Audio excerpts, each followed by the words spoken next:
Now, how we are going to understand normality in regular forests? We have to understand that clear felling, uh, coppice or coppice with standard or uniform systems, they are all even aged.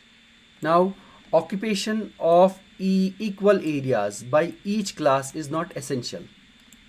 Equal areas is not essential, but the proportion is different. But the proportion is different ages should be correct. Proportion in different ages should be correct. Means if the area uh, is large or small, it's not going to matter. But the proportion of age classes should be correct. This is the characteristics of normality in regular forest. Such a proportion between various ages is known as normal proportion. Like we already told you that the increment has to be uh, proportionally put on by different age classes, and the area under each age class doesn't matter, but the proportion of age classes should be correct. Each age gradation must occupy in series areas of equal productiveness, rather than having focus on equal area, which is not correct, but equal they must be equally productive. As in that if a forest is occupying an area of 10 hectare and another forest is occupying an area of 5 hectare, but the increment produced from both is equal, so we can term them as equiproductive, but not having the equal area. So this is what we mean by maintaining proportion in different age classes. So the proportion is in such a way that we are getting a normal increment. This is the characteristic of normality in regular forest. Now the same thing, normality can be maintained in irregular forest. How? Suppose this is an irregular forest, and you can just have an idea that it is divided into various felling series having different cutting sections, and the number of cutting sections in a felling series will depend on the felling cycle.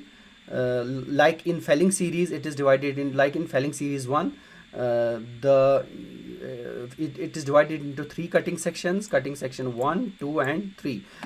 And the felling goes like this: in cutting section 1, first year the felling takes place, and in the second year the felling takes place in cutting section 2, and in the third year felling takes place in cutting section 3. So we again move from in the fourth in this felling series, in the fourth year we move to this scoop which falls in cutting section 1.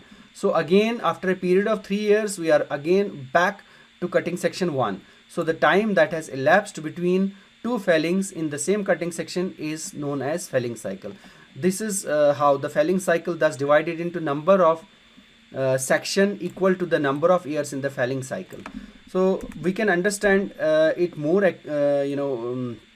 clearly by having a look at this diagram. Imagine this is an irregular forest or a selection system wherein we have maintained different cutting sections: cutting section 1, cutting section 2, cutting section 2, cutting section 3 and cutting section 4. And whole this blue portion forms the felling series. Now having selected a coop for felling in cutting section 1 in the first year, we move to cutting section 2 in the second year, and to cutting section 3 in the third year, and then to cutting section 4.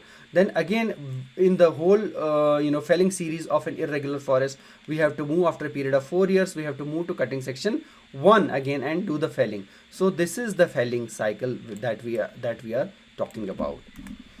Now to maintain a normal forest, there was a forester named M. Bailey.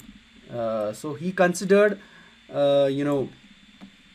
he was of the opinion that forests should be brought on to the maximum production by the frequent checks. So in a way that he was of the opinion that you can achieve normality by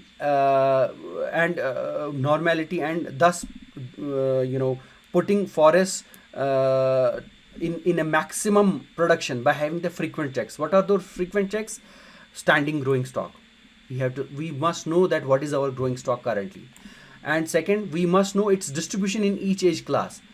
How much of the volume is in each age class, and how much volume have we felt from the mature class, and the progress of increment and yields can be watched.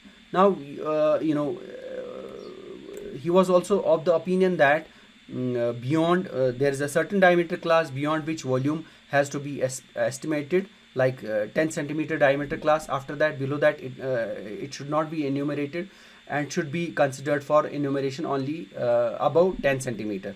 Now, in the second year, that below 10 centimeter diameter trees may qualify into 10 centimeter.